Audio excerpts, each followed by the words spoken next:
শুভ সকাল বন্ধুরা, শুভ সকাল। আর নেই, এখন 9:30 বাজে। ঘরের সমস্ত কাজ হয়ে গেছে, রান্না বান্না শুরু করব।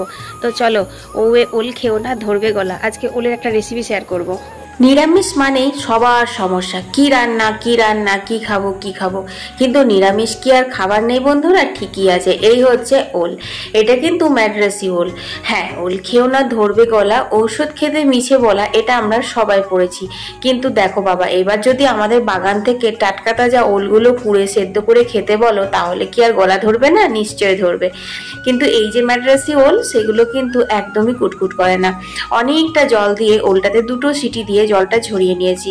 আজকে ডিমের ঝোল হবে, সেই জন্য কিন্তু ডিমগুলো সেদ্ধ হতে দিয়েছিলাম নুন দিয়ে। তারপর কি করব না করব দেখলাম, ও মা, এত কাপড় ভেজানো আছে, কাঁচা হয়নি। ছটপট করে সেগুলো কেচে এলাম। কাচতে কাচতে দেখো সেদ্ধ নামানো হয়ে গেছে, এদিকে ভাতটাও কিন্তু হয়ে গেছে। ভাতটাও নামিয়ে নিলাম, তারপর চলে এলাম কলের জল নিতে। কি করব বলো, পাইপ ফেটে গেছে, বুঝলে? পাইপ ফেটে গেছে, 2 দিন এখন জল আসবে না, তাই আজ একটু এক্সট্রা করে বেশি জলটা নিতে হলো। তো চলো, এবার চলে এলাম রান্নাঘরে তোমাদের সেই স্পেশাল রান্নাটা শেয়ার করার জন্য। বন্ধুরা, তোমরা যদি নিরামিষ দিনে এইভাবে একবার ওলের তরকারি বানিয়ে দিয়েছো, তাহলে বাড়ির লোকরা বলবেই না নিরামিষ খাবো না, নিরামিষ হলেই আবদার করবে। চলো একবার ওলের ডালনা বানাও তো সর্ষের তেলে তেজপাতা ফোড়ন দিয়ে তারপর আমি দিয়ে দিয়েছিলাম টমেটোগুলো দিয়ে ভালো করে ভাজা ভাজা হয়ে আদা বাটা, জিরে গুঁড়ো, ধনে গুঁড়ো, শুকনো লঙ্কার গুঁড়ো, নুন, হলুদ দিয়ে ভালো করে ওলগুলো কষাচ্ছি। ওলগুলো কিন্তু দেখো 90% সেদ্ধ হয়েছে। ওলগুলো কিন্তু গলে যাবে না, ঠিক আছে? কিন্তু সুসেদ্ধ হবে। এইরকম ভাবে কিন্তু তোমরা নামাবে।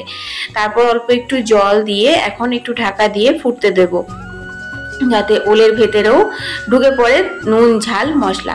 এরপর দেখো দিয়ে দিলাম হচ্ছে গরম মশলা আর আমার হাতে তৈরি করা শুদ্ধ দেশি কাওয়া ঘি। ও বন্ধুরা, যেমন কালার তেমন স্বাদ তেমন গন্ধ। এইরকম ওলের ডালনা সাদা গরম ভাতের সাথে কার না ভালো লাগে বলো? যাই হোক, ওলের ডালনা হয়েছিল আজকে লাঞ্চ মেনুতে, আর হয়েছিল বেগুন আলু পোস্ত, আর হয়েছিল পুঁই শাকের ঝাল। এগুলো সব রেসিপি তোমাদের অন্য একদিন শেয়ার করবো। আর এখানে ডিমের ঝোল। আর এইটাকে দেখো কি করছে। কি হয়েছে? আয় আয় আয় আয়। পুসুরি, ও পুসুরি। এরপর আমি বুবলাকে স্কুল থেকে নিতে চলে এসেছি। এরপর বাড়ি যেয়ে খাওয়া দাওয়া হবে। আর আজকের ওয়েদারটা কিন্তু দারুণ লাগছে আমার। তোমাদের মিনি ব্লগটা কেমন লাগলো কমেন্টে জানাও।